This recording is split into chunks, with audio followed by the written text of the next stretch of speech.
Peace, love, knowledge, and freedom, and welcome to another exciting episode of Frail Conversations. And today, as you've seen from the title, we're gonna be talking about Little Johnny. Now, this episode right here, I'm kind of piggybacking. First off, sorry I'm late. I've been kicking the whip.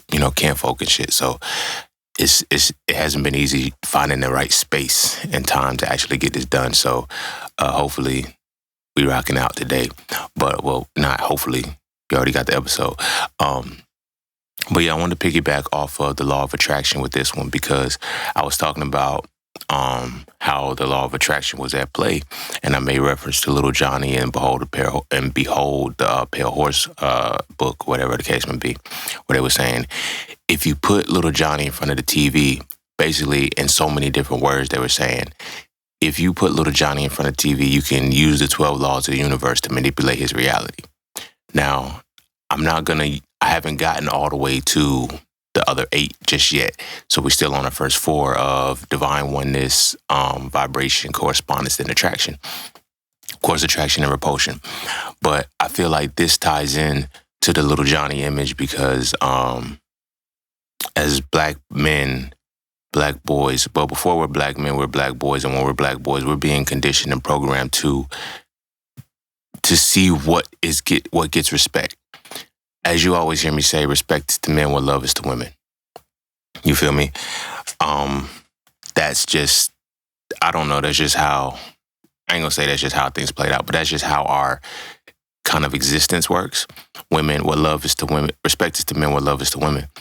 So when we're considering how Little Johnny is played out, the vibration, the oneness, that vibration and correspondence and attraction, and it's all embedded within him that gets respect is always going to be on continual loop every single day.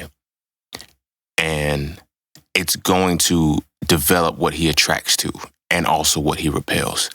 You feel me? Little Johnny ultimately goes up to be a YN, real nigga, whatever the case may be. But all of this is indoctrination and it's programming that is done ahead of time. So if we know that there's already a perception in place to make sure that this happens, and we already know that, we know from a physical perspective, we know there's a school to prison pipeline, we know all these things. A lot of this shit is already in motion because of the 12 laws of the universe. You feel what I'm saying? One of the dopest, this ain't really dope, but the dopest connections is knowing how the school to prison pipeline works. They say, well, we know by 3rd grade test scores, like this is just how many layers is in between this shit. They say, we know that by 3rd grade test scores, we can tell if, by 3rd grade test scores, we build prisons. They build prisons according to 3rd grade test scores because they know I'm going to attract you. I'm going to put you in a law of attraction that allows you to develop in a criminalistic behavior at such a young age. And a lot of people realize that, the education system is failing, it's poor, it's doing this. No. Education system works because there's a law at play that sits behind that. You feel me? And that law at play that's sitting behind it is what makes Little Johnnies. Little Johnnies are not, accidentally made. Little Johnnies are strategically made because now I know that if I'm honoring this law, I can create the oneness already. Then I can create the vibration. Then I can create the correspondence. Then I can create the attraction and repulsion. I'm going to make this person repel itself from anything good, anything positive, anything that will keep him out, And if he does, he's not going to have a certain criteria or whatever the case may be. They teach us they teach us that real men, they program us to believe that real men are criminalistic and violent. You feel me? Until we become men, and then it's like, oh no, that's not what it was supposed to be. The indoctrination is already there. The programming is already there. All of the bullshit that is really connected to who we are is already in there. No, who they want us to be. It's not who we are, but it erases who we are based off of the power of respect. Respect is so heavily wired and it's so necessary and so needed, but we don't respect our boys. So as I said, the black boy who's not respected a non-respected black boy develops into a disrespectful black man every time, 100% of the time. And when you have when you become The equivalent of disrespectful is a motherfucker with no love. We look at a motherfucker and be like, yo, they heartless. You know, this person's heartless. They ain't got no love, whatever the case may be. What do you feel? How do you feel about a person who's respectless? When I've been told all my life that respect is earned, it isn't given. You have to put in this work, and I'm never given the respect that I'm supposed to get until I'm older. And not only that, I have a preset notion that respect is fear. And I don't even know what fear really is. I don't realize that fear is the lack of understanding, but I treat fear as if to be scared of something and be intimidated. But then I take that same concept and apply it to respect. And I think respect is about making somebody intimidated over me. You know what I'm saying? Not show the importance of who I am, which is what respect is show that something has a quality of importance. But this starts at such a young age that little Johnny, when he finally becomes Big Johnny, is a menace to society.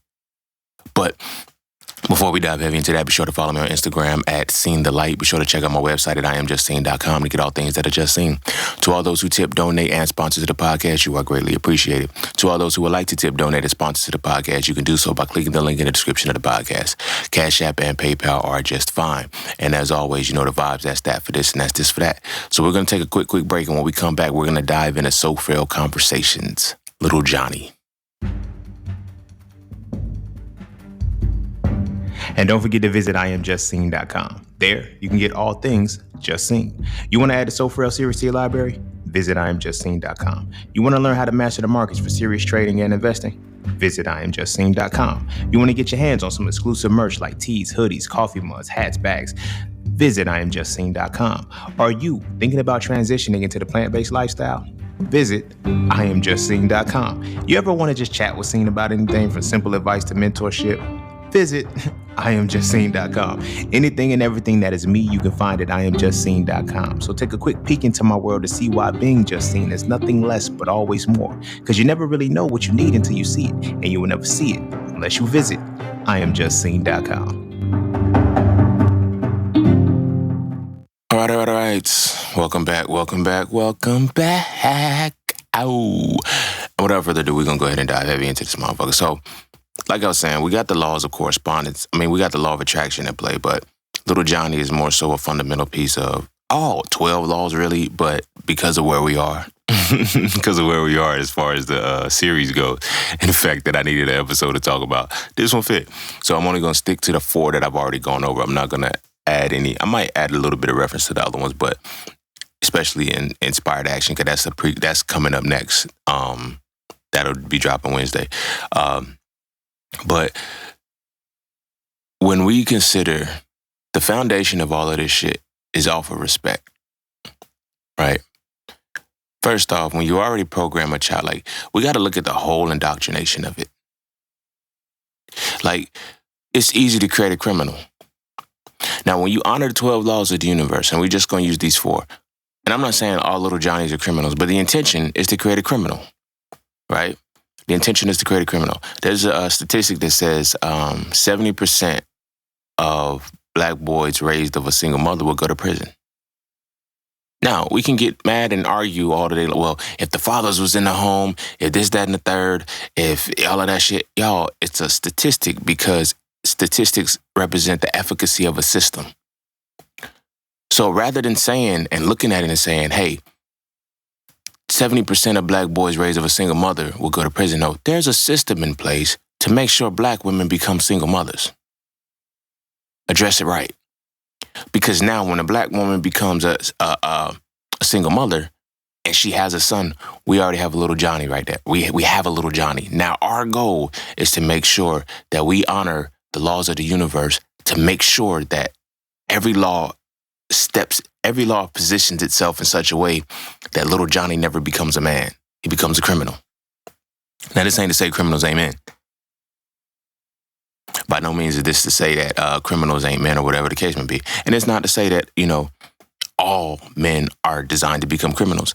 But there's a set motion. There's a set place and set thing in motion from beginning to end, from birth. Like, in psychology, they say by 7 years old, a child's personality is developed. So they're using all these laws of the universe for the first 7 years of a person's life to make sure that this person is going to be what we need them to be. That's powerful. That's powerful because when we started with respect, right? When you started with respect, that respect is to men what love is to women. And we know that the boys are not being respected correctly. The question is, will they ever be respected? And that answer is no, because there's already a preconceived notion that they're already bad. I don't care how much in-house, I don't care how much love you think you pour, like there's already that preconceived notion that black boys are bad. You feel me?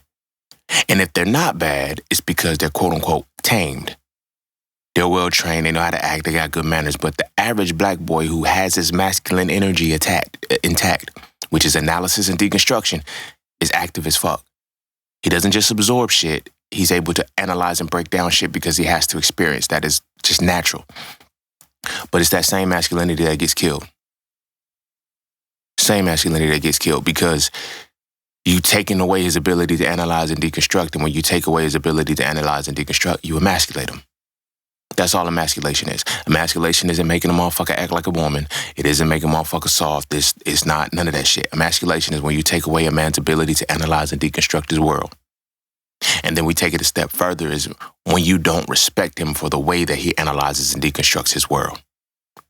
You feel what I'm saying? Because respect is to men what love is to women, and that's the foundation of how all of this shit plays out. So starting from birth, right?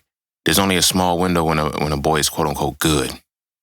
Once we start walking, once we start talking, this is what they've done to humanity. But once we start walking and once we start getting active, it's you doing too much. How do you go from the first year and a half, 2 years of your life being excited, oh, my child is walking, my child is this, now my child is talking. You go from being encouraged to walk and talk to being told to sit down and shut up for the rest of your life. So much so there's an indoctrination in a program and it says children are to be seen and not heard. Right? And you wonder why motherfuckers show the fuck out. It's easy to build a criminal when the motherfuckers got to be seen and not heard. I'm going to get to the basis of how criminals are built and shit as we keep going. But I need y'all to fuck with me and flow. So let's start from the first law, the law of divine oneness. Right? From the law of divine oneness, you're already wired to believe you're a born sinner. And this doesn't matter if you're Christian, Muslim, it don't matter. Like under the Abrahamic religious doctrine, you already come into this motherfucker, I'm born into sin. I was born bad. I was born fucked up, like something was wrong with me from the jump.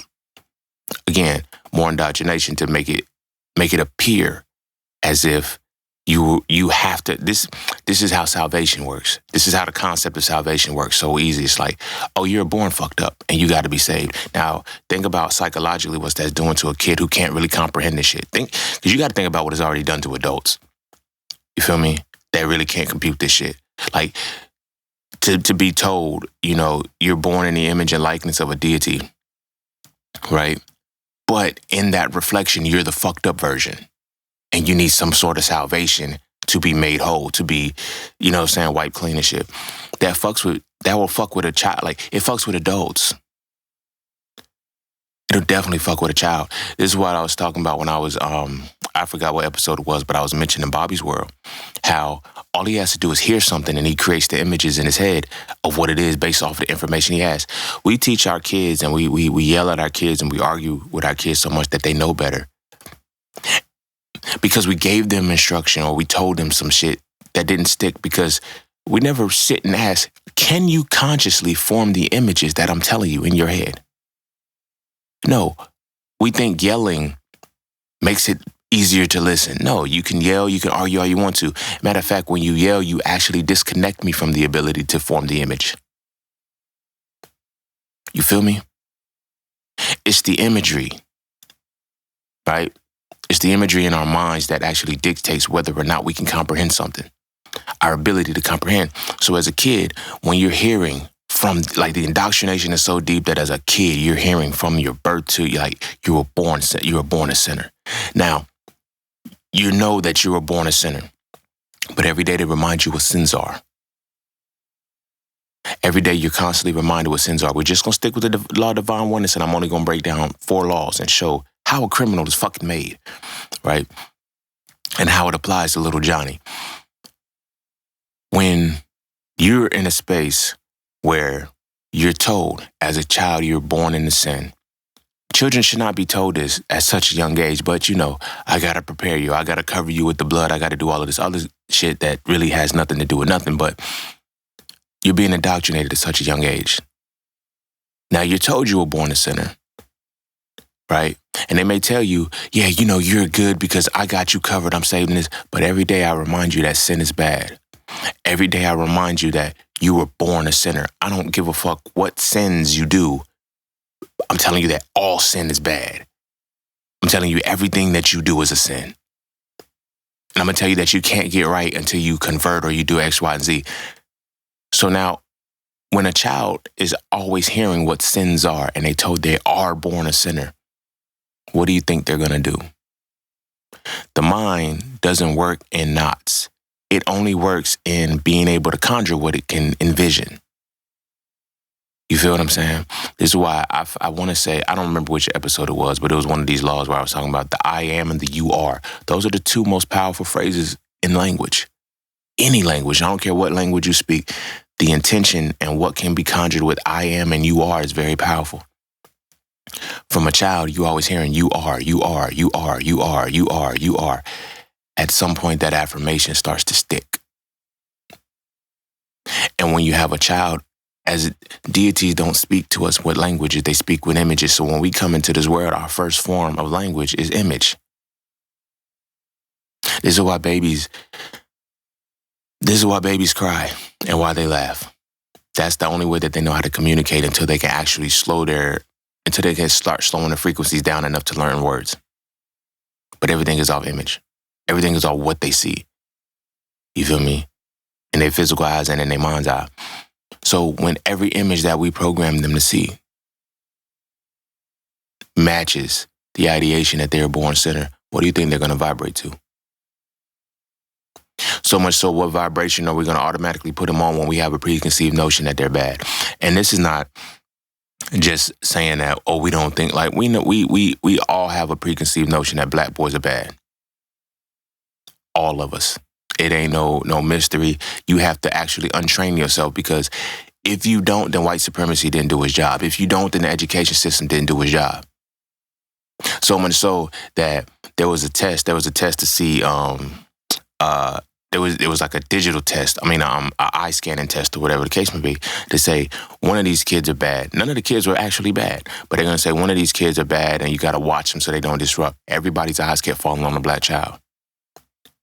Everybody's eyes kept falling on a black child, even the black teachers. So now when I tell people and shit, like, you can come and, we need more black representation in the system. We need more black. It don't fucking matter what color. Like, that makes it worse. And I think I said this in either Frail 1 or Frail 2.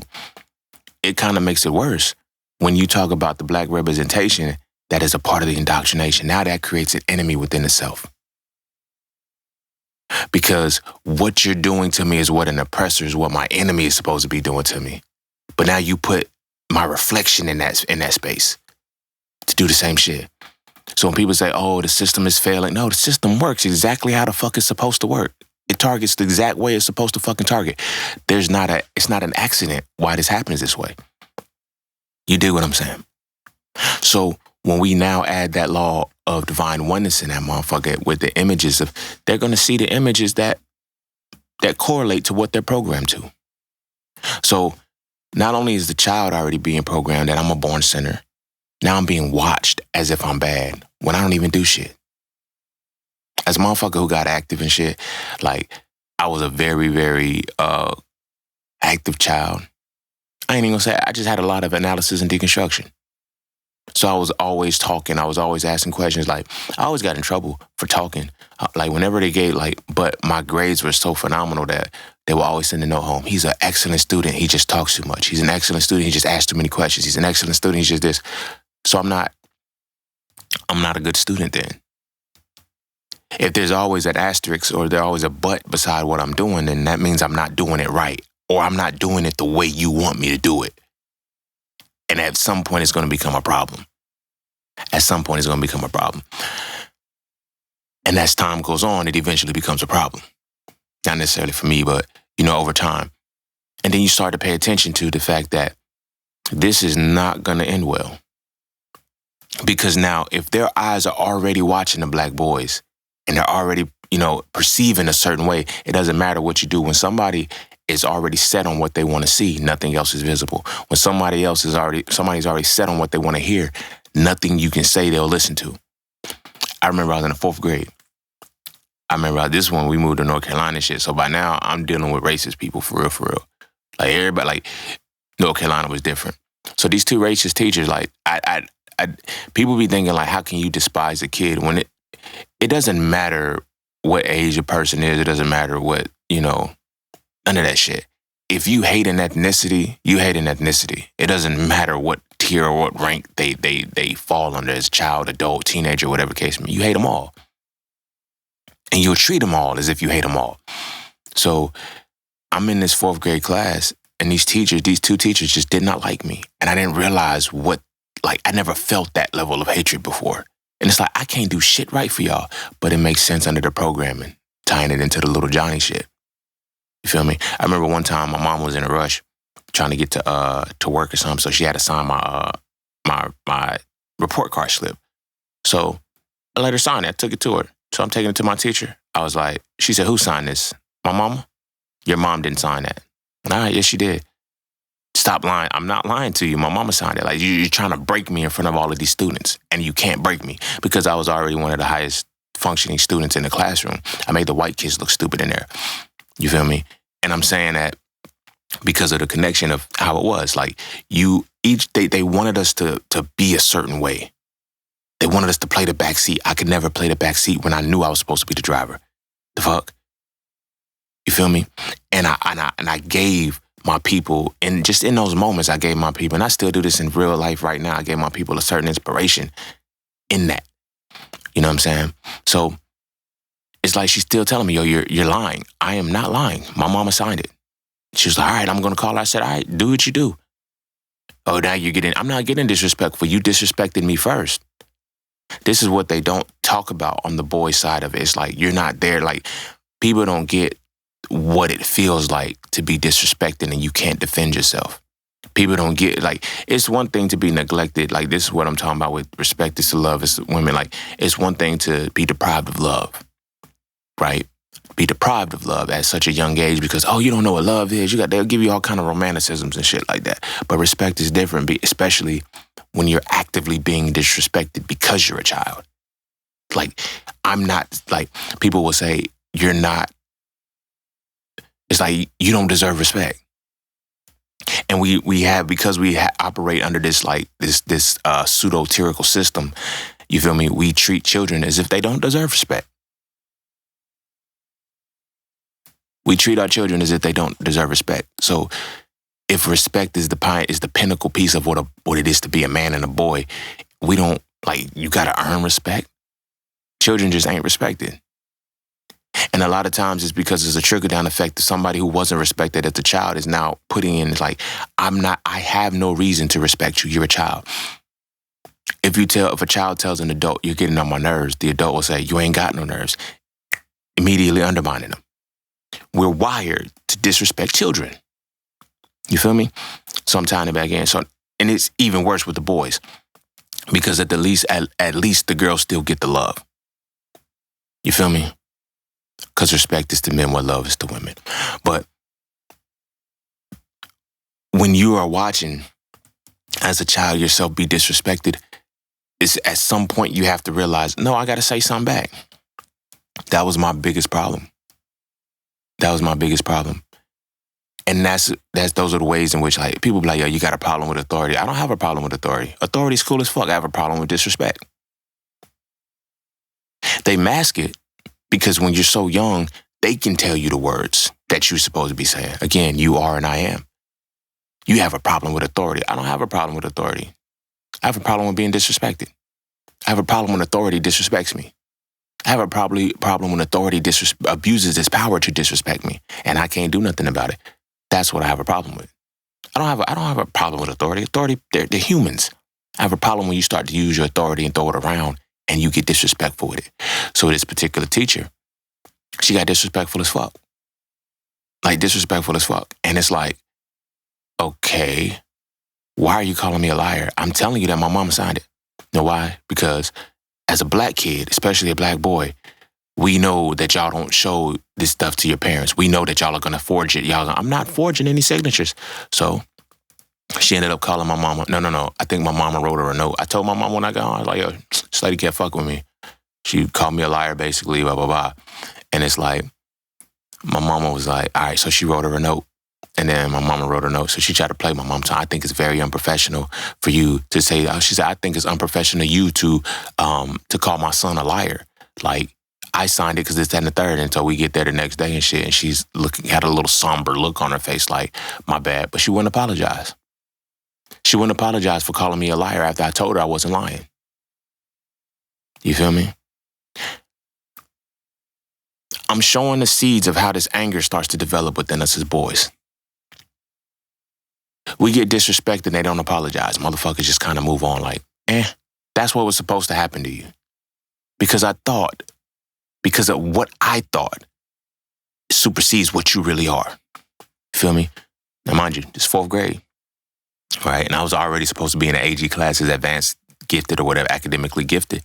And they kept testing me, like literally every day. Like, yo, we got to test you to make sure you're in it. I don't even want to be in this shit anymore. I know, I don't need these classes to prove my intelligence. I wash you niggas, bro. I wash niggas, bro. And it's like, y'all are going to keep putting me in these easy ass classes and there's never going to be a limit because of the analysis and deconstruction. So we had it split. So it was half her class and half the other class was her math. Now, the math teacher, she was a lot worse. Now, the bitch that's calling me, that's disrespecting me on this level is like, she's not even the worst one. No. And this is the one that lied on me. She told my grandmother that I threw a stapler at her head. I'm like, damn, homie. You told my grandma I threw a stapler at you. I said, I threw it. And I got home, I'm getting off the bus. My grandma like, yo, you know you in trouble, right? For what? I knew I was in trouble because I threw some gum over the ledge. And then, they were like, who did it? And everybody snitched on me. I said, y'all some bitches, nigga. Everybody told, it was Curtis, he did it. Man, shut the fuck up, man. And when I went to go pick it, she said, now get over here and pick it up. So I'm walking to pick the gum up. Because my thing, I did throw the gum. But she said, I ought to make you eat it. What? Okay. So I get home, and my grandma, she's like, you're in trouble, right? I'm like, for what? Throwing staplers at people's head. Whoa. Who? I didn't throw a stapler. So my grandma breaking, she's like, yeah, that lady said you threw a stapler at her head. And I'm like, and y'all believe that? Y'all really think I would throw a stapler at somebody's head? Now, I'm only on the, we gonna get to the meat and potatoes of this shit. I'm using me firsthand because when I say I got homies that it's like, nigga, I didn't even do that shit. You know how many times my homies have said, I didn't even do that shit? You know how many criminals is in the system right now that didn't even do that shit? But they can make an argument that they did that shit because it's the law. As if you watch Power, they reveal all the little secrets of the law. They say, yo, it's not what's right or wrong, it's what you can prove. I can easily prove that this black man did this. I can easily prove it because I've already laid the ground template to make sure you see him in a way that he's already guilty. You feel me? So I'm talking, I'm like, but did she tell y'all that she said she ought to make me eat that gum? You feel me? And then I go back to class and shit. I'm like, so, but she's like, yeah, did you? I was like, yeah, I talked to him. I said, but did you tell them everything? Did you tell them that you tried to make me eat the gum? You feel me? I was always that argumentative kid. And a lot of people don't realize I wasn't the argumentative kid. I just was a kid who wasn't going to be disrespected. I'm like that to this day. You're not going to disrespect me. And a lot of people want men to bite their pride. A lot of men want men to say, oh no, you got to put, like, that's what the problem is. We're pushed. We're disrespected continually across the board. And we've been disrespected since we were boys. And everybody just tells you shit like, but as a kid, you don't know how to articulate that you're being disrespected. You're just saying, hey, she don't like me. The teacher don't like me. He don't like me. The teacher don't like me. You're not there to be liked, but I am here on this earth to be respected as if I'm a human being too. They put on this performative code switch shit when they're around the parents. Like when you had a parent-teacher conferences and shit like that, they put on a code switch as if that's not who I am. I never came at him like that. I never did like that. I never did. But then when you in the class, it's a totally different thing. But I was never one to be disrespected. I was never going to be one to be disrespected, ever. And I don't know where this came from. I don't give a fuck who you are. Nobody's going to disrespect me. But this is a catalyzing fuel because as black men, we naturally will not be disrespected by nobody. Especially in our, quote unquote, if we're the alphas, you feel me? If we the motherfuckers are the motherfuckers, you're not going to disrespect us. This is one of the reasons why they be like, yo, why by 16 most black men be dropping out of school and shit like that? Are you playing? Because if you're not respecting me, I'm not going to stay somewhere where I will not be respected. Or I'm going to get violent. I'm going to be respected. You niggas is going to respect me. You feel me? Like, I'm going to keep it going. Because that's like, the image is already, I use that because the imagery is already set. So the second teacher, you feel me? She would, like, she just, I hated her. Her tone, her voice is like, certain people, especially women, especially Caucasian women, they have a means of speaking with such a cutting tongue that doesn't sound cutting because they don't put that emotional. People think, I was just watching this video where the guy was like, there's a level of yelling that's not yelling. He's like, you know that there's emotional fuel behind that, whether the person is raising their voice or not. It's that emotional fuel that a lot of women speak with. It's that emotional fuel that a lot of teachers use when they're talking to black boys. And we got to eat that because, oh, she didn't yell at me. She this, then the third. And again, as children, you can only articulate things the way in which you feel and which you can conjure the image. So when you say, she's yelling at me, oh, I never raised my voice. So now they gaslight you as to what they really did to you. Nah, you emotionally yelled at me. You put an emotionally charging undertone underneath it. And I gotta eat that. You're disrespecting me, but I gotta eat that. Because this is design, you know? We're gonna subtly disrespect the boy. We're not even gonna let the boys know that they fuel off of respect. We're not even gonna let them know that. But what we're gonna do is poke them to always be disrespected to make them react. So the more that they react, we can suspend them, we can put them out of school, we can take them away from actual learning so we can create the criminal we need. The education system is one of the most passive-aggressive ways of buck breaking that you would ever see. Because what better way to break a buck than to break him before he becomes a buck?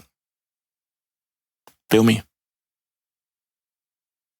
Make sure that every avenue that he feels defeated, no matter what he does. You feel me? No matter what you say to him, no matter what he puts into this world, he can't seem to get it right because no matter what I try to do, something's always wrong because there's no respect there.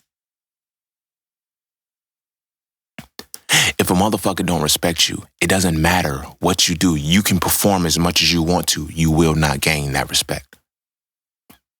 But when you understand that there's a system in place to make sure that I'm going to constantly disrespect you to make you react to the disrespect, but you're a child. You shouldn't be disrespected.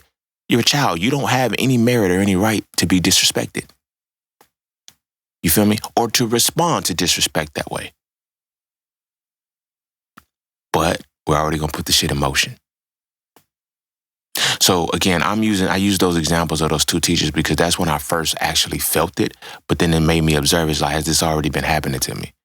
Because now when you look at who's the bad kid or whatever the case may be, who did the eyes go to? The most active one. When I look at all my teachers and shit, when I go back over all of the teachers that I had, it was like, I just knew you was going to be trouble when you first came into my class, but you would turn out to be one of my best students. Why did you know that I was trouble?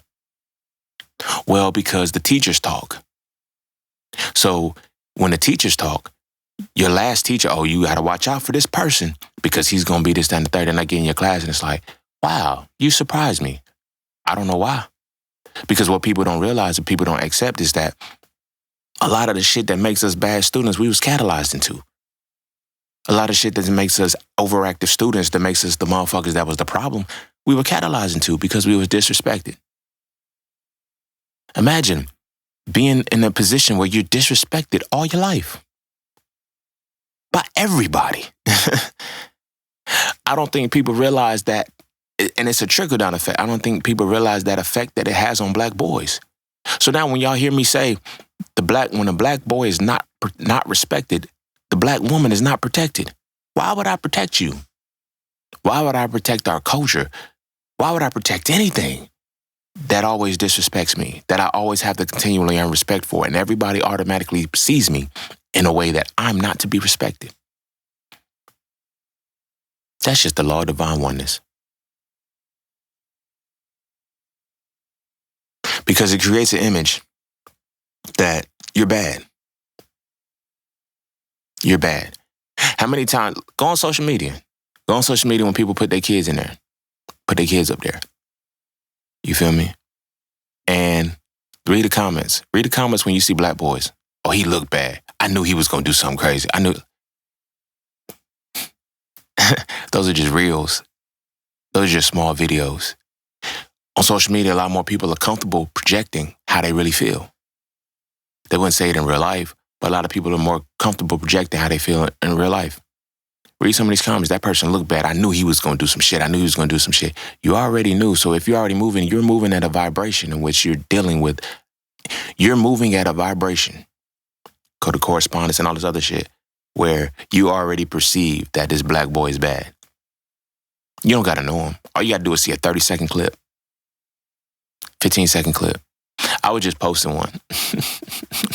Now look, this ain't really me trying to shit on the black boys and shit, but it did turn out this way because actually I was co-signing myself and shit. So there, if you was in my stories and shit, I had found this video where these people were walking into the gym. And one of the ladies was there, and then the boy started saying, he said, big bag. And mom said, stop saying that. You don't say that to them, or whatever the case may be. And he looked like, what you mean? That's what I'm supposed to say. Like, you can tell that there was a conversation had behind the cameras, behind the scenes, in which he was able to say something like that, and it was okay. Now that I'm in public and I'm saying I got to behave a certain way and I can't say that. You feel me?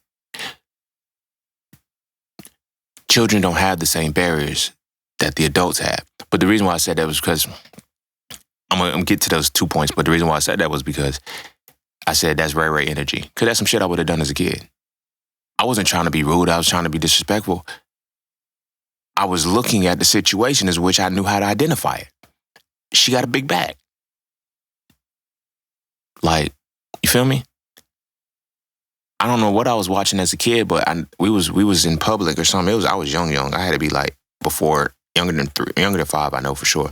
But like we went to this place called Sizzler, and my mom was just like, I kept asking, who the hell is she? And they're like, yo, you can't say that. I'm like, okay, but who the hell is she?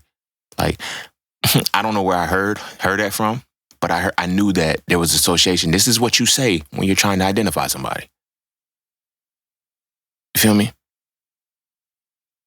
But it's like, it comes to a point where it's like, we laugh at it at first, we don't correct it.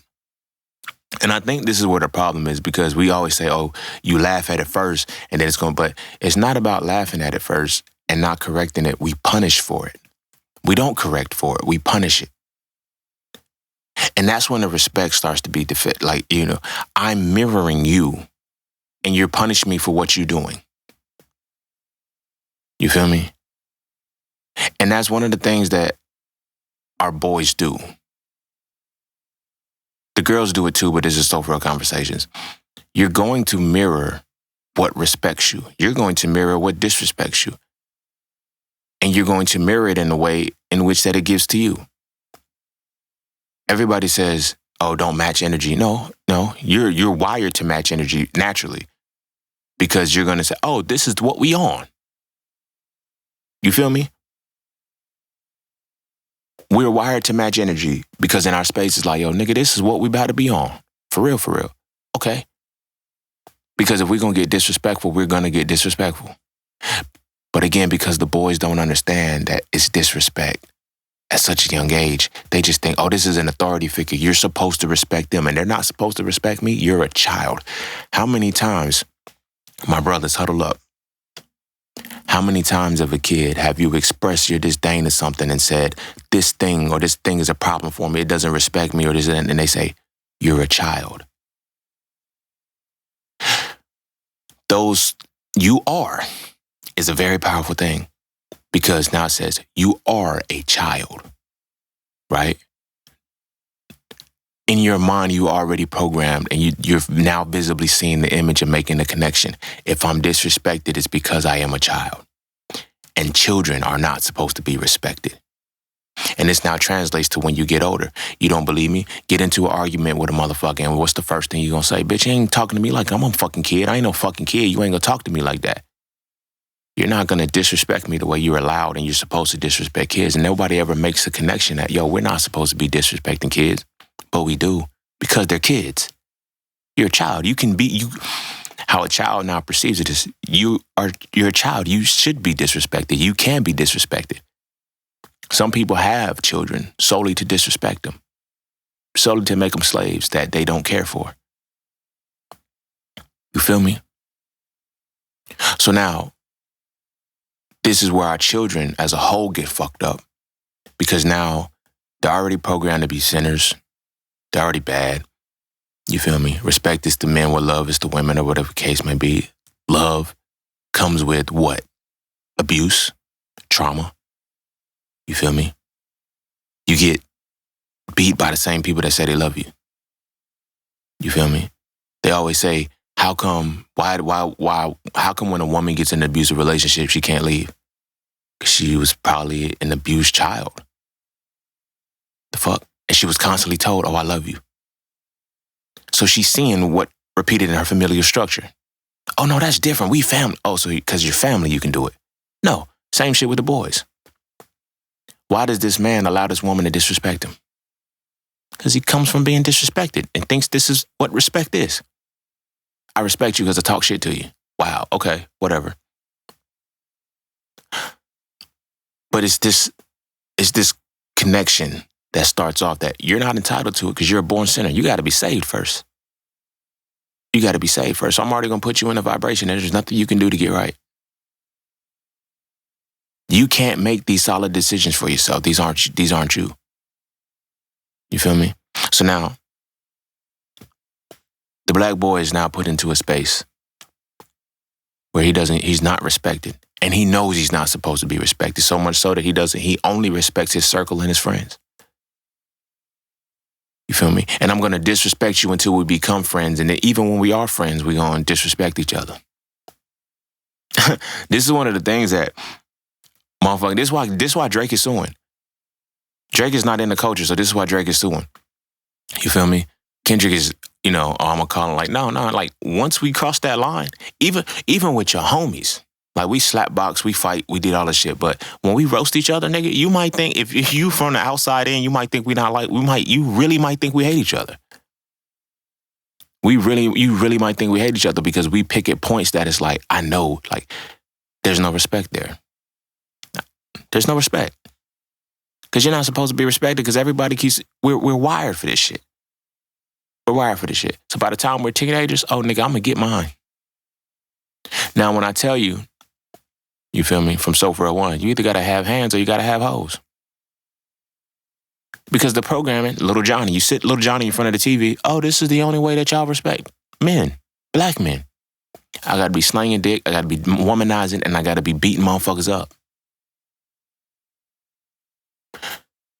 Watch go through anything that you can see that shows the black man as a main character, that, superhero, whatever the case may be. Like, it ain't even just black men, but as a whole, it's like, watch how the depiction of men is. You got to have hands or you got to have hoes. And if you don't have hands, you won't have hoes.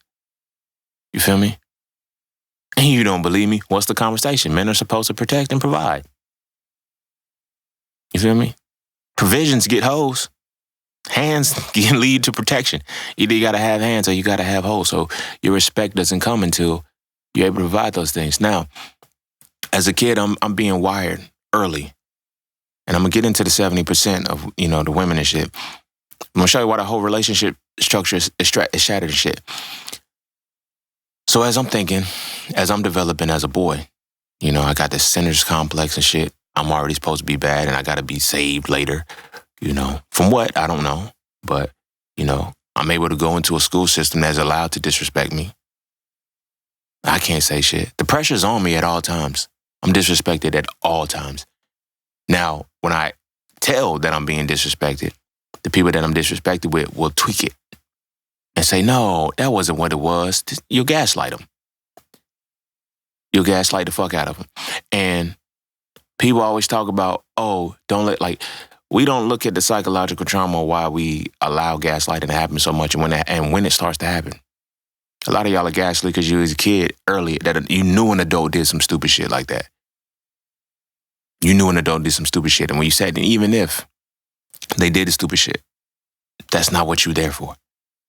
You're there to not embarrass me. You feel me? You're not there to be respected. You're there to not be an embarrassment. So when you are disrespected, it's because you were trying to be you got embarrassed because this person disrespected me. Your shit was collateral damage. You feel me? I've done my number of shit when I was in school that it was based because a motherfucker disrespected me, yo. And it was an adult. I'm not willing to work on it. I don't want to work on it. I didn't want to work on it then. You're not going to disrespect me. You're just not going to disrespect me. When I was and now I'm transitioning more into the vibration and the correspondence and how it plays out. Because once you get put on a certain vibration that you're supposed to be disrespected, or it's okay to be disrespected, the correspondence becomes easy when you go to the classrooms. This is why they put the women in the classrooms. That's why they put the women in position to teach the boys, because the women can do certain shit that doesn't appear to be as aggressive. An aggressive man is an aggressive man, but a woman can be emotionally aggressive and you not see the aggression. And it plants fucked up seeds in there. She could do the disrespectful shit that's kind of like, that's not it. You feel me? But then once you actually break through, it becomes a different problem. So when the correspondence plays out, and you already have an education system that's designed to see black boys a certain way, you feel me? It's designed to see the black boys a certain way. It's designed to make sure he's going to be a problem when we first see him, when we first meet him. We can tell by how active he is. We can tell by all of this stuff. He's going to be a problem. How you know I'm going to be a problem?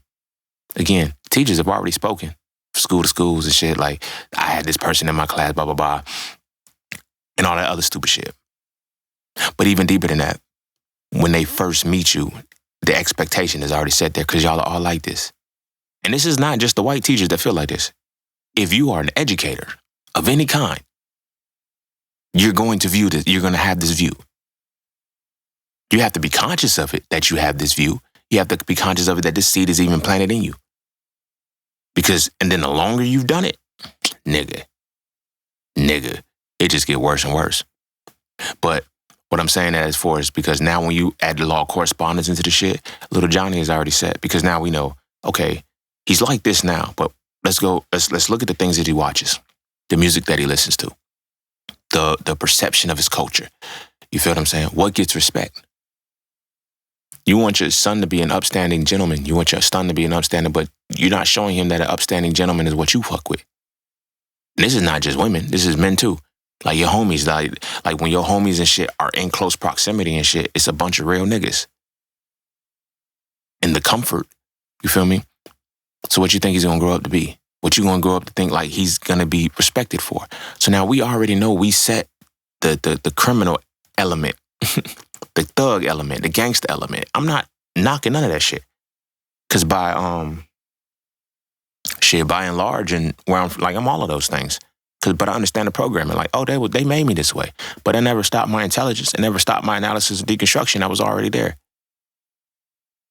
Because again, I was fortunate enough to go to the other side before I had an imagination to actually say, yo, don't you lose this. Don't you lose it.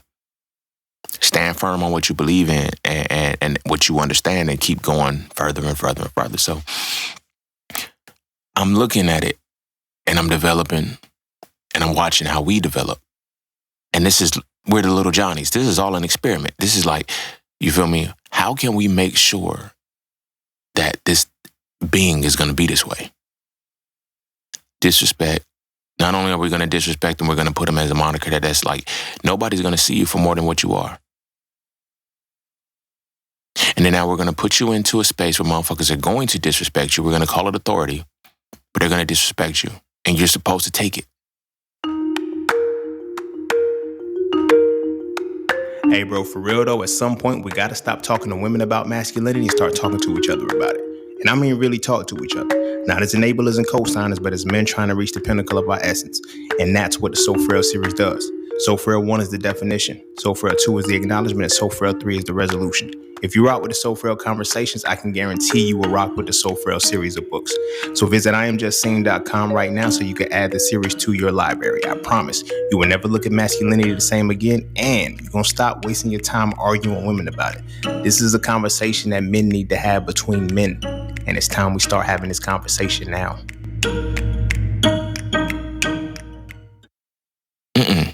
Like, there's the whole concept of resisting arrest is some bullshit. If you grab anybody, the first rule of nature is self-preservation. If you grab anything violently, it's going to retaliate. It's going to resist. Nobody's resisting arrest is a play on your nervous system, bro. You can't shake that. But yet I have to be more, you know what I'm saying? Like, but it's already set up into, oh, this person is already going to be like that. So it's justified when I have to do what I have to do to him because he resisted. No, we're not going to tell you that, nigga. If you grab anybody like that, they're going to resist. But we're going to say that the motherfucker who does do that, oh, you don't respect. No, nigga, you're not going to disrespect me. You're just not. No man is going to be disrespected. And everybody wants to be in that image and wants to be in that space of being the man or fucking with the man who's not disrespected until you see what it really takes to refuse disrespect. Then all of a sudden you're violent. Then all of a sudden you're mean. Then all of a sudden you're against authority. No, nigga, I just won't be disrespected. But the system is already programmed to disrespect me to ensure that I become a criminal. And I say to ensure that I become a criminal because there is no non-criminalistic way, according to the law, statutes, and whatever the laws of the land are, there is no non-criminalistic way to respond to disrespect. You're going to get beat the fuck up, or you're going to get put in a box, some way, shape, or form. Nobody can respond to disrespect healthily. It's all toxic. This is what the bullshit is. Oh, that's toxic masculinity. That's not toxic masculinity. That's a response to disrespect. You're not going to disrespect me and think you could just get away with the shit. Like, that's like, for example, when they say, why do men cuss women out? And women say, oh, men can't handle rejection. Men can't handle rejection. They can't handle disrespect. And women get disrespectful with their rejection. Nobody discusses that part. Nobody discusses that part. Look at the pop balloon shit. As soon as a woman get rejected and shit, it's like, now we got to get disrespectful with it. And it's like, well, the men are sassy. No, men aren't. No, men are responding according to how they've been disrespected. Men can handle rejection well. The problem is you can't handle being disrespected when respect is to men what love is to women. You feel me? It's not difficult, bro. It's not difficult to see, but motherfuckers just don't want to see it because they don't feel like they have to. Motherfuckers don't feel like they have to. So the disrespectful component that now comes into it now transitions into everything else. So when your law of correspondence is at play, people have already been wired to believe that it's okay to disrespect black boys because they're children. They're boys. Children don't deserve to be respected. They're children. But that doesn't stop a child from needing that respect. So how do I earn my respect from you? Oh, get good grades, get good. No, that ain't it. That ain't it. Y'all don't respect that. Y'all don't respect that. As a motherfucker who I understand this game. I didn't get respected for my mind until after college, till I got into college and shit. That's when, oh, this nigga's smart and shit. Even that, it becomes intimidating. Because then when you know it, now you're arrogant. Oh, no, nigga, like, you're not going to disrespect my work. You're not going to disrespect the work that I put in to achieve a certain thing. You can call me whatever you want, but then now you're getting disrespectful. To call somebody arrogant who can actually show and prove, you're disrespecting them. You're disrespecting everything that they stand on. Low key, high key, and mid key. But this has been going on since you were kids, bro. Like, you'll be surprised how many black boys just take disrespect on a regular basis, and then they got to come home and just eat the shit. It's like, how many times could you come home and tell your parent or somebody, yo, this person disrespected me? They don't know that the teacher was disrespecting you until you and the teacher end up fighting and shit. And then it's like, oh, this person, no, that teacher is very provocative, and that teacher pushed me. I never fought a teacher. Almost did, but I never fought a teacher. But I got into two male teachers, 6th grade and 7th grade. And I wasn't going to be disrespected. And at first, when I was younger, I used to feel like this was my excuse for it. I didn't have a father, so I didn't know, my father wasn't in the house, so I didn't know how to respond to men. I didn't know how to do this, that, and the third. And it's like, I'm glad my dad wasn't in there, because at that age, I was like, you're not going to disrespect me. I knew that what I was missing and what it was like disrespect. And so, like, if you were going to be disrespectful to me, I couldn't do anything but be disrespectful back. Because the respect is out of the window. I never gave a fuck about how old you were. I never gave a fuck about what your status and what your position is. But we have levels of hierarchy and authority to make sure that, we can disrespect whoever the fuck we want to. You have to be a black man you have to be a black boy first. And you have to understand your life as a black boy to understand what happens as a black man. So, and to be able to understand why they do this to the culture. They do this to all of us. And it's never stopped. They've always treated us like boys. But then they look at it and say, as a black man, you're not going to treat me like a boy. Like, back in the day, used to call black men boys and shit like that. But if that is the case, if they feel like how does that translate to the black boy? Nobody sees that. Nobody gives a fuck. Because it's like the black boy's completely invisible until he becomes a black man. Why? Because you're a child. You're not important yet. You're not meant to be respected. But you're not going to disrespect me either.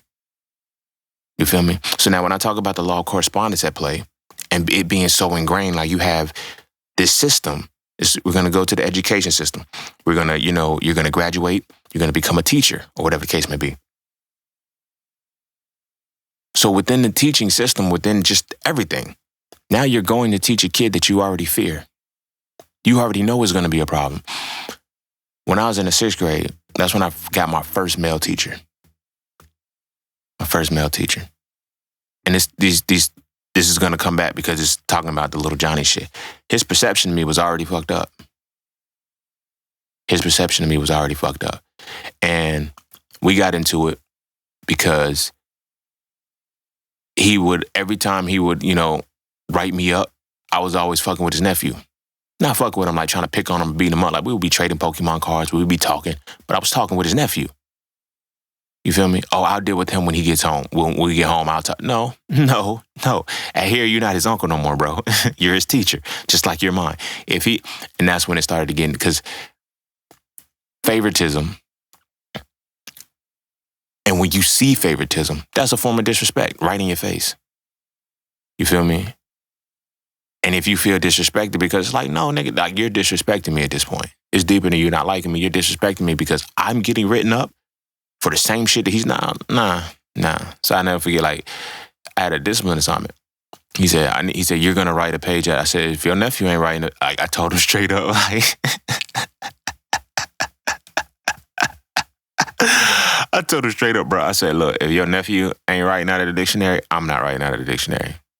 Again, you don't worry about him. I deal with him when when I know that you dealt with him, I think about doing a discipline assignment. Oh, we'll see.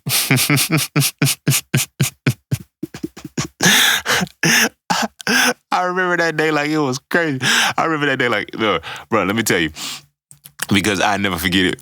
Because this was like, it was around the same time, because like my dad had came, and then when he came and shit, we had our little conversation, our little whatever, and he never came back, and it kind of like just triggered. But then it's like, at the same time, I think I was already fucking with him. I was already getting on his nerves and shit the whole semester, because I think when I first met my dad, it was like September. Yeah, it was like September or whatever the case may be. Maybe September, November, because I remember it being kind of chilly and me having a coat or whatever. But at the same time, I had been fucking with him the whole year. Like,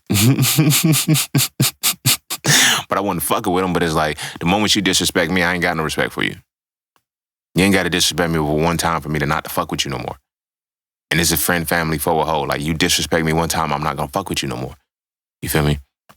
So it's like, when this day happened, he was like, it was, what happened? Well, he already seen the violent side of me because this dude had stole 2 of my Pokemon cards. And I had 2 Charizards, bro, and I had a Lugia. And this nigga, like, we'll be trading Pokemon cards, so we'll just pass our decks around and shit or whatever the case may be. And I ain't thinking nobody was stupid enough to steal from me, bro. And he stole from me. And then dumbass nigga gonna bring the shit 2 days again. He gonna bring the shit back the next day and say, hey, look what cards I got. I said, and I never forget it. Because the day I was like, nigga done got me. Let me tell you, like, come on, homie's like, yo, go get your cards and shit when we got home. So I'm about to trade him. He said, I thought you had 2 Charizards. I said, I do. He said, where's your Lugia at? Nigga, I said, yo, that nigga done got me, bro. That nigga done got me, bro. So the next day, it's not even about the Pokemon cards. Nigga, you stole from me. You disrespected me. So I walk into class. As soon as I see him, he said, hey, guys, look what I got. And he's showing off the cards and shit. I walked straight into his deck and just took them out. He said, nah, my mom got it. I said, no, they mine. I said, I'll punch you in your mouth right now. Shut up. And then it was like, all right, then, you know, we kind of went into the bathroom and shit, and I pushed his head against the brick wall and shit. But that's something different. But I took my shit back. And it was like, they said I had got so loud. And I said, it wasn't the Pokemon cards. But the teacher was like, I heard you down the hallway. I said, he shouldn't have stole my Pokemon cards. He shouldn't have took my Pokemon. They're not just Pokemon cards. Nigga, this is a Charizard and a fucking Lugia, bro. A Charizard and a fucking Lugia, bro. Don't play with me. Don't play with me, bro. But that was disrespectful. That was like disrespectful as fuck. So as you know what I'm saying, as I'm dealing with this shit, this is the teacher that I'm trying to get to the point, but this is the teacher. So he knows that, okay, this person doesn't give a fuck. I give a fuck. I just will not be disrespected. Y'all missed that point. When niggas reach a point where they start saying, nigga, I don't give a fuck no more. I don't this, that, and the third. No, it's like, nigga, I will not be disrespected ever again. And while you're thinking that it's just, you know, motherfuckers crazy. No, niggas have been disrespected so long, they no longer give a fuck about respecting anybody else anymore. There's something deep that has to be in you to be pushed that far. Nobody wants to look at it until the motherfucker gets pushed and popped. So the point that I was making was, you know, correspondence and shit. Teacher thought he could say whatever he wanted to say to me. You know what I'm saying? Do whatever he wanted to do in the classroom. So he was like, you're going to do the discipline assignment. I said, all right. He said, we'll see. I said, we shall. Everybody in the class started busting out laughing and shit because it's like, you're challenging the teacher. No, it's not about challenging the teacher. Y'all look at it as, you know, kids is, no, nigga, he's disrespecting me, so I have no more respect for him. And now this is just 2 human vessels. You dig what I'm saying? This is 2 human vessels, 2 souls speaking back and forth about a specific topic. It just so happens to be discipline assignments. He just so happens to be telling me what I am going to do, and I'm telling him what I'm not. Because again, if your nephew is not going to do this discipline assignment, neither am I. Because I'm getting the discipline assignment because of your nephew. You feel what I'm saying? It's all right. It was what it was.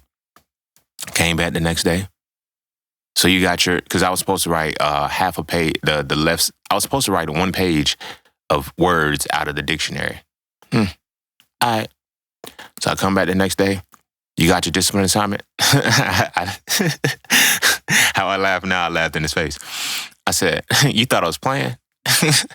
He was like, what? I said, you thought I was playing? I said, I'm not doing this. I said, does your nephew have the discipline assignment? I told you, don't worry about it.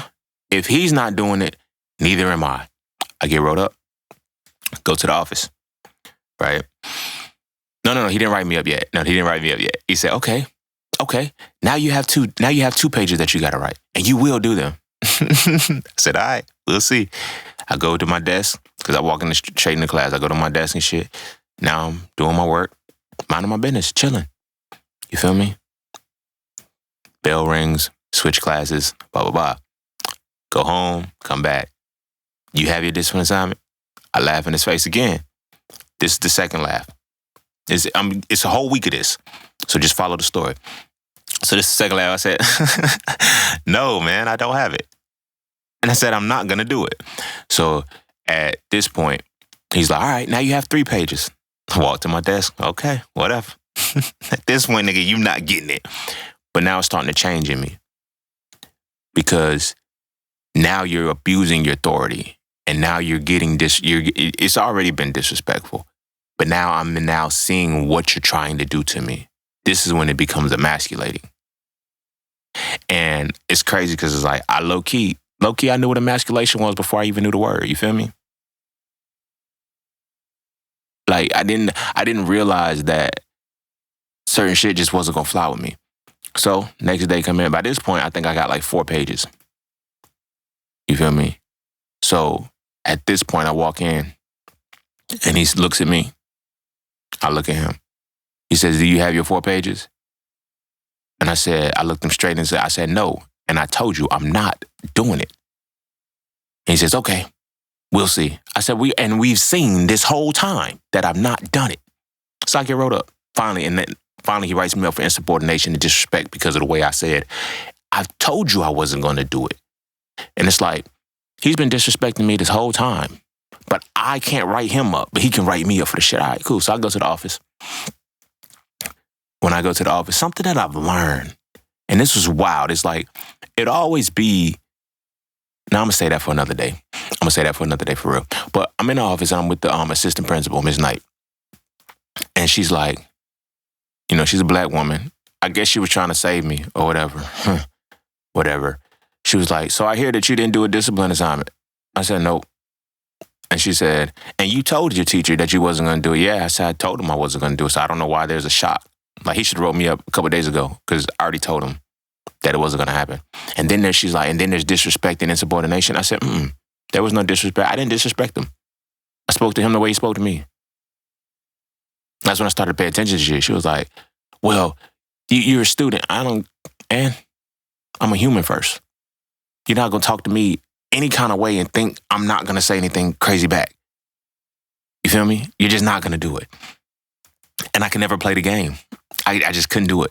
So she's like, so you're not going to do this discipline assignment? I said, no. And I don't think they for them, it's like, you're going up the ranks. You're going from teacher to assistant principal and you still talking the same way. Yeah. Okay. So I get wrote up. They call my mama or whatever the case may be. I take the write-up home. And my mom was like, so why didn't you do it? I said, I'm not doing the discipline assignment. I told her too. I said, I'm not doing it. She was like, you can't tell them people what you're going to do. I said, I am. I'm not doing it. Because I got in trouble, and this is what I told the principal too, assistant principal. I said, I got in trouble with his nephew. Just because his nephew was in his class, he didn't get a discipline assignment. He told me that he was going to take care of that at home by talking to his parents. No. He's not your nephew at school. He's your student. So you mean to tell me I can be disrespected because I'm a student, but he's no longer a student because he's his nephew? I said, if he's not, and then I told the principal this, I said, if his nephew isn't doing a discipline assignment, neither am I. I don't know why that's so hard for y'all to get. I didn't say it in a disrespectful way. I didn't say it in a condescending way, but people have a problem with hearing the truth from children. People have a problem with children speaking to them as if they were being spoken to. You feel me? But even deeper than that, they don't realize that, oh, I'm being disrespectful to this child. If this child is speaking to me how I'm speaking to them, then I'm being disrespectful to this child too. Don't nobody care. But then when a black boy is not respected, get the motherfucker who's disrespectful. Slowly, the reason why I'm paying this because I'm slowly showing my transition into being disrespectful and not giving a fuck, while also showing there's a lot of us that walk this line on a regular basis because this is the programming. But like I said, I'm in middle school at this time. This is 6th grade. You feel me? So the principal's like, just do the discipline assignment. Black woman, no, I'm not. I said, look, if you can ensure me that his nephew's going to do it too, I'll do it. But if not, I ain't doing it. Like y'all, I said, I'm gonna end up, I said, eventually I'm just going to get tired of writing me up. Just go ahead and give me in-school suspension, suspend me, do whatever you want to do. I am not writing this discipline assignment. I'm just not doing it. Sorry. Hate me, get mad, do whatever you want to do. If I don't have proof that his nephew is doing it, I'm not doing it too. So I go home. My mama got to write up or whatever the case may be. I talking to her, show her to write up, and tell her I'm not doing it. I think then that's when my mom was like, yo, this little motherfucker, she loves me for that. If I'm gonna stand on, I'm gonna stand on something. You feel me?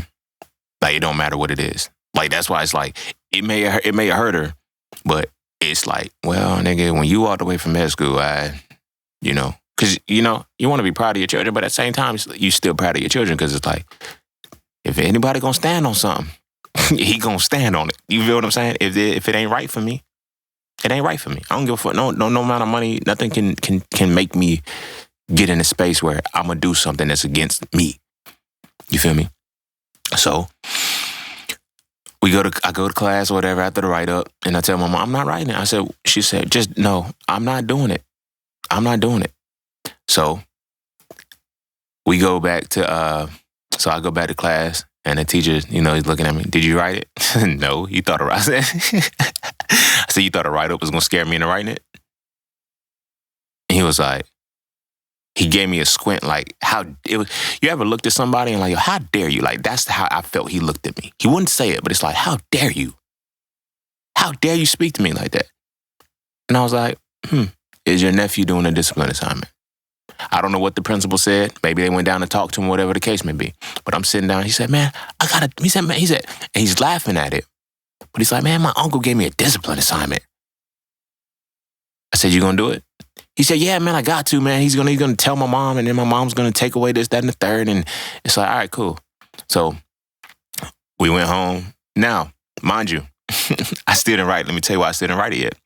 Because they're like, so he's like, you're gonna do the, I said, so how much did you get? I said, you got 4 pages you gotta write? He said, no, I only have to write half a page. Okay. I wrote half a page out of the dictionary. I wasn't against doing a discipline assignment. I'm not against being accountable for the shit that I do. But it gotta be fair. It gotta be fair. So when I came back the next day, he was like, yo, you got your discipline assignment? I said, yeah, half a page. I got half of the page of the dictionary. And I looked he verified, he had half. So the teacher's like, you had 4 pages. I said, and your nephew had half. How did you know? He told me. Like, the fuck? I said, now write me up now. I'm like, now write me up now. Because now it's on paper. And now you know that we can't lie about this shit. And after that, it did it. He never gave me another discipline assignment. Only did half of the page because that's what his nephew did. I'm not against doing it, but you're not gonna play me. You're not gonna emasculate me. You're just not. You're not gonna castrate me. You're not gonna bitch me. You're not gonna do none of that shit. You will not disrespect me, homie. But with the law of correspondence at play, and little Johnny already this is the little Johnny that I'm slowly developing into what they want little Johnny to be. What fucked up, but what kept me straight was that I was very intelligent. I'm not saying other little Johnnies ain't intelligent, but I had a different level of articulation that the motherfuckers didn't have. I didn't have to get hostile and do all of that shit because I had already been reading at a college level. So I can comprehend shit and I can form better images in my head. Better than a lot of my peers at the time. So it's like, you're not gonna punk me. You're not gonna disrespect me, bro. Like, I'm sorry, it's just not gonna happen, my nigga. You're just not gonna disrespect me. But I was slowly turning into little Johnny. You feel me? I had a certain image of woman that I liked. It was just certain little shit that was already programmed in me from such a young age. Oh, yeah, you're bad. You're this, that, and the third. Okay. I don't mind being it. I don't mind being that shit at all. You feel me? But at the same time, I'm not gonna be disrespected. So that was 6th grade. You feel me? Now this is the system. This is the education system. I'm already on path to be a criminal. It's just, and I feel it coming. Cause now I'm in a space where niggas just don't like, you know what I'm saying? I'm taking women's girls and shit. Like niggas, now niggas want to fight because I'm taking their bitches and shit. This is 6th grade and shit. So I'm dealing with that on the outside. And then it's like I'm dealing with this my biggest beefs in school was never with the students. It was with the teachers. So like when I did beef with students, it's like, nigga, I ain't got time for you, nigga. I got this teacher on my ass, bro. Leave me the fuck alone, bro. Give a fuck about you. I don't give a fuck about your attitude, bro. I gotta worry about navigating this classroom because this nigga could fail me. The fuck? Like he has the power to make sure that I don't pass this shit. feel me? And speaking of 6th grade, I almost failed that teacher's class. I passed just at the end because I got it together after that discipline. Like, we came to terms, nigga. Like, I said, you know what? All right, I'm gonna be good, bro.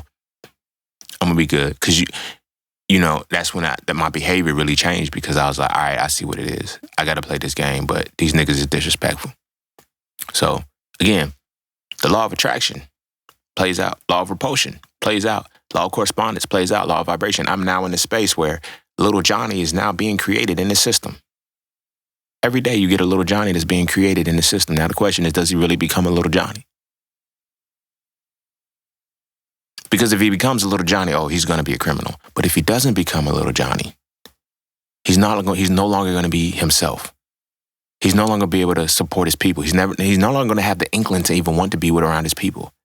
See, the little Johnny is, once you actually start to change yourself, you're gone forever. You feel me? So now, when I'm looking at 7th grade, 7th grade was when, nigga, it was make or break, nigga. Either I was going to become little Johnny for real, nigga, or I won't. But by 7th grade, I'm now coming off of the trauma of this other dude. You feel me? Because it's like, nigga, you a bitch, bro. Like, don't play with me like that. And I'm getting volatile.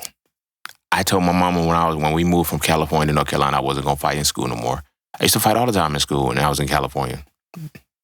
Every year. 1st grade, 2nd grade, 3rd grade, 4th grade. I had a fight. I had about 2 or 3 fights a year. Probably more than that I can recall. I know. But my fights, I always got out of them. Because, like, it's like, yo, nigga, there was always divine intervention to make it look like I won't fighting for nothing. You know what I'm saying? I think, let's see. No, kindergarten, I didn't get into a fight. I had no reason to fight in kindergarten, so that was cool. 1st grade, I don't remember that fight. I don't remember those fights. Some of the fights I don't remember. There's some certain ones that were very impactful. 2nd grade, I know for a fact I had a mean fight in 2nd grade because this dude pulled some scissors on me. And I beat the shit out of him. I fucked him up. Like, it was on some noble shit. Let me tell you what happened. It was on some noble shit because you either gotta have hands or you gotta have hoes. So I was trying to, like, I liked this girl in the 2nd grade, and he had pushed her, did something to her. So I felt like just defending her honor and shit, bro. And so I pushed him and said, Leo, leave her alone. So he got 2 fades. He got 2 fades that day. And it's like, why would y'all fighting? Because he pushed that girl and he put scissors on me. I beat the shit out of him. Like, when it was him pushing a girl, it was just like me pushing him, and, you know, we got into a shoving match and shit. And then, you know, I kind of stuck off on him. Because it's like, nigga, you ain't going to keep pushing me too many times. Let's fight or not. Pow. Hit him in the mouth. And when I hit him, he stumbled back and scissors fell out his pocket. And then when the scissors fell out his pocket, it's like, it's one thing when you are conscious of the situation. I was conscious of the situation when I just punched him in his head, because it was like, all right, nigga, it's just a fight. But then once I seen him go for the scissors, like, it was almost like my soul took over, and then my physical, like, I didn't even feel the punches when I was landing on them. Pause. I did get into a fight when I was in, and I didn't pause because I said something off the wall, but I'm saying pause because I did go back. I did get into a fight in kindergarten. That's when I got bullied by that kid named Bobby, and I beat him up and made his head bounce against the brick wall. So now, resume on to the one that I was at. I was just saying that because I was like, I didn't get into a fight in kindergarten. Like, I didn't get into a fight in 1st grade. It was kindergarten, but whatever. So I beat him up or whatever. So now, again, they're already wired to see me as the aggressor. You feel what I'm saying? Like, I'm wired to be the aggressor, not him, me. So when they see him, and, you know, the teachers come around and all of that shit, and they're like, so as the teachers are coming around, they're like, you know, they separate us or whatever. They didn't even have to separate us. He ran to go get somebody. Because it's like, after I bing, bing, bing, he dropped the scissors and shit. That was it. And then the teachers come. I stood there. I ain't give a fuck, bro. I stood there. And so when the teachers came and it was like, all right, they took me to the office and shit, I'm walking. Head held high, chest out. I'm not, like, that was one of the things that I've always, it was weird about me. I didn't get it. Like, whenever I got in trouble, I never really felt like I was ever really in trouble with it. So with the with the way that it played out, I told him straight up, I'm like, I always walk with my head held high, and I never really, when I did something wrong, I knew that I stood for something. So as we walking and shit, the motherfucker's like, what'd he say? They're like, so what did you do? I said, I beat him up. They was like, why? So we in the office and they're making it look like I did something wrong because everybody's mind is already programmed that the little black boy's bad. The little black, like he's in there crying and shit, and there's not a tear on my face. Nothing's wrong with me. I'm chilling. And so as I'm really locked in with this shit, I'm looking at it like, all right, bet. If you gonna be in this space, then tell the truth. So the teachers are looking at me. Everybody's like, what happened? This and the third. Looking like, I'm like, asking. I was like, yo, he pulled scissors on me. And so I beat him up. Straight face and everything. They're like, they looked at him like, yo. He said, no, I didn't pull. They fell out of my pocket. Yeah, I mean, you went to grab them. And when you went to grab them, I made sure you didn't get them. And they're like, I was in the second grade at this time. So they're like, what little 7-year-old is talking like this, bro? Y'all don't realize that I've been dead before. I've seen the other side. What came back when I came from that other side is not, it's my full, complete soul. It's not, I don't have to hide. Like, I know the humanity that we're all supposed to have, or we're all supposed to exhibit. So I'm looking at it from the perspective of, all right, bet, how in the world are you going to handle the situation and resolve it? You feel me? He got suspended, I didn't. Because it was, self-defense. And it's like, but I was the aggressor the whole time. Until I told this nigga pull scissors on me, bro. So my thing is like this. What would you do if a motherfucker pulled scissors on you? Like literally, that's how I looked at the principal. I'm like, what would you do if a motherfucker pulled scissors on you? I didn't say it. I didn't have to. But my look was, when they, he pulled scissors on me. And I just stared. And it was like, where did you, like, what little, it's like, yeah, I was fighting for survival. So it was what it was. But again, they looked at me like I was the bad guy. But you ain't gonna disrespect me either. You ain't gonna cut me. You ain't gonna, no. You feel me? So now let's fast forward. I'm in the 7th grade. And this is when shit get, like, when I really realized that I had an anger problem. And I realized that I didn't have an anger problem. It's like, nigga, you will not disrespect me. I only get angry when niggas get disrespectful. So I had this teacher. This nigga was just a bitch. Like, until we became cool. But like every day it was like he was always talking crazy to me. And it's like, yo, why you always gotta say something bad? Cuz, bitch, why are you talking to me? Like, seriously, like, why are you talking to me about some shit that you don't have to talk to me about, bro? Like, that's not something that I need to worry about. Like, why? Like, seriously, why are you talking to me about some shit that I don't need to hear? But you're a student. I know that I'm a student. You're the teacher, so act like it, nigga. Have some fucking decorum. I used to talk shit. Like, the class used to erupt laughing and shit. He'll kick me out of class. Get out of my class. I remember one time it got so volatile that as he's kicking me out of the class, like, we're still going back and forth. And we're going into another class. He's like, yo, go to Miss Strickland's class. I'm like, no. I said, so he's talking about, so as he's yelling or whatever the case may be, walking into it, I'm like, yo, bro. She's like, Miss Strickland, can you sit in here? He's like, why you keep saying stuff back? I'm like, yo, why you keep talking to me? You're disrupting Miss Strickland's class. I could have came over here without you yelling behind my back. You didn't have to do all that.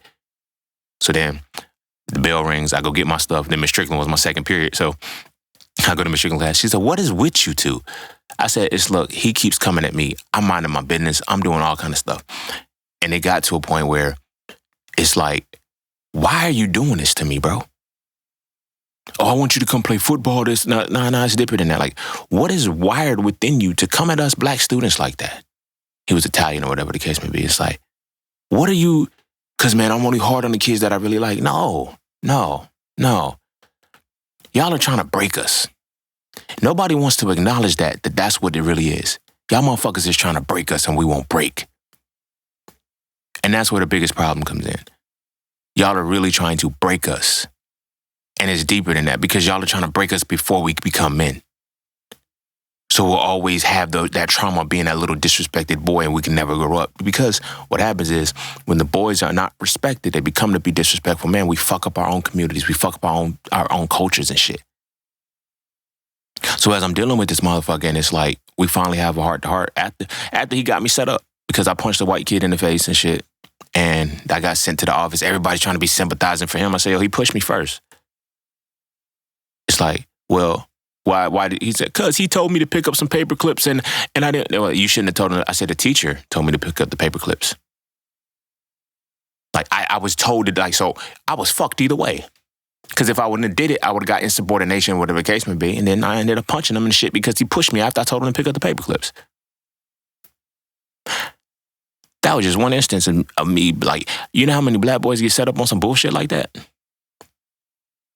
And it ain't no respect there. Everybody looks at the little motherfucking victim and shit like we're always gonna be the aggressor. I'm in there, everybody sympathizing for him because he's crying and shit. And I'm like, yo, y'all didn't hear his mouth the whole year. Y'all didn't hear him when he was calling me boy. Y'all didn't hear him when he was calling me stupid. Y'all didn't hear him when he was just always just being stupid to me. Y'all didn't hear that. Y'all only seen when I punched him in his fucking mouth. You know why? Because as black boys, you're supposed to tolerate that disrespect and that passive aggression. You're not supposed to get actively aggressive. But then once I get actively aggressive, that's when everybody sees the problem. That's when everybody wants to see the problem. That's when everybody wants to acknowledge it as a problem. But the real problem is that this shit right here is tied to a law of the universe. They told you, oh, we're going to make little Johnny like this. We're going to make little Johnny like this. So now when little Johnny goes and he becomes a fucking grown-ass adult, now what happens? You feel me? What really happens to him? Black women are not protected. Black men this, black men this, black men this, black men this, black men this, black men this. But nobody's giving a fuck about the cries from the black boy. Nobody. Nobody cares. Nobody cares because you know why? Nobody's supposed to care. So now when we come up and we're these cold and heartless men and shit, it's not that we're cold and heartless. We just will not be disrespected. And motherfuckers have gotten so used to seeing the fact that black men are okay to be disrespected. It's okay to disrespect black men, and motherfuckers don't even realize that that's what the fuck the programming is about. When a black woman can look at you and say whatever, but you're not supposed to respond back. Oh, it's protect black women. I'm not justifying none of this shit. I'm telling y'all the cause and effect. Everybody thinks you justifying shit. No. Here's cause and effect, my nigga. A black boy who is never respected has no desire to respect anything when he becomes a man. You feel me? No desire to. But now when I become a man, I'm not respected unless I can do and I can do like everything is now transactional for me. Now my respect is transactional. So you damn right your love is going to be transactional. Everything that I do now has to be transactional in order to be successful in my world. Who's more fucked up when that shit happens? I get it. Oh, men are supposed to be this, that, and the third, but what about the boys? Nobody realizes what happens and what this world is designed for these boys to be. We're programmed and we're conditioned to be criminals, my nigga. We're programmed to be criminals. And then it's like, oh, now you go and this and that. Like, it's so that you can fuck up your whole life before you even have a chance to start it. Because now you go to college or whatever the case may be, you get your good education, you get all of this shit, and then it's like, now you don't have that same spark. Because they only respect, it's like, now you finally gained your respect. Oh, wow, I finally gained my respect, but I've been disrespected all my life. Fuck y'all. Fuck y'all. And we wonder why they gangbang. We wonder why they womanize. We wonder why they do everything up until that point because it's like, I don't get respect for thinking. I don't get respect for doing and this is coming from a motherfucker who actually was respected for being smart. And I wasn't respected for being smart. I was just respected for being witty because when motherfuckers try to roast me on, oh, you old nerd ass nigga. Oh, you old dumb ass nigga. Like the fuck? Nigga, I will not be disrespected, my nigga. But there's some people who are told to bite the bullet for disrespect. I don't. I can fight, my nigga. I was always able to. And in those positions, it transitioned into, damn, why are you like this? Because, nigga, they wanted me to be like this. They wanted me to be like this. Everybody keeps talking, they think the system is just the criminal. No, nigga, all of this shit works together, bro. The healthcare system, the food and drug systems, all of these things are create a correspondence to make sure that a black boy becomes what they need him to become. So now let's spin it all back, and I'm gonna try to wrap this thing up. When I know that 70% of black boys born of a single mother, 70% of black boys born of a single mother will go to prison. Do you now see everything that I just told was aligning me? Like, I just told you how the system works from kindergarten up, even until middle school. I didn't even have to get into high school. But from kindergarten to middle school, the programming has already said, we're going to make you a criminal. You feel me? Not only that, we're going to make sure that you are not respected so much that when you become an adult, you don't even respect your women. So if you don't respect your women, you're not going to raise a child with her. You're not going to raise a child with her. So I can almost guarantee that you're going to have a baby by her and leave her alone. Dysfunctional shit. Because why? She's not going to respect you as a man.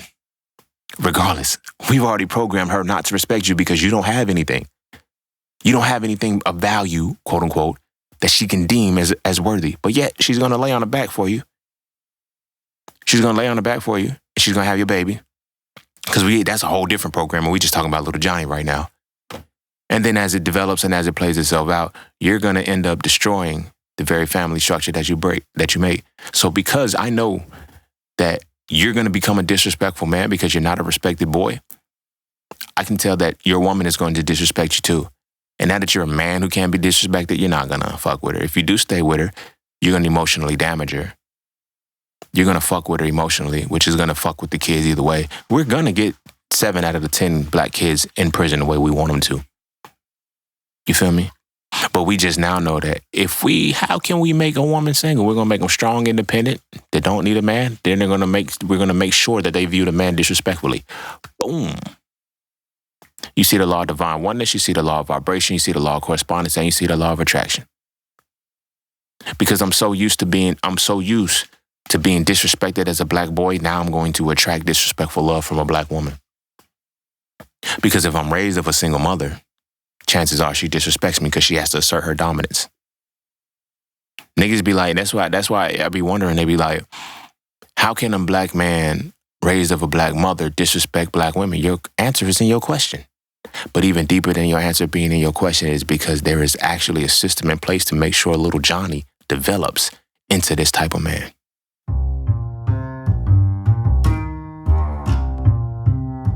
And don't forget to check out Cafe Clothing, formerly Just Scenes merch. Get all of your intricate designs crafted specifically for the melanated being to develop a positive imagery within self and to have a little bit of fun in the process. From the peace, love, knowledge, and freedom to the dead horses and water designs, all of the styles are crafted for the imagery to make you feel as you're supposed to feel.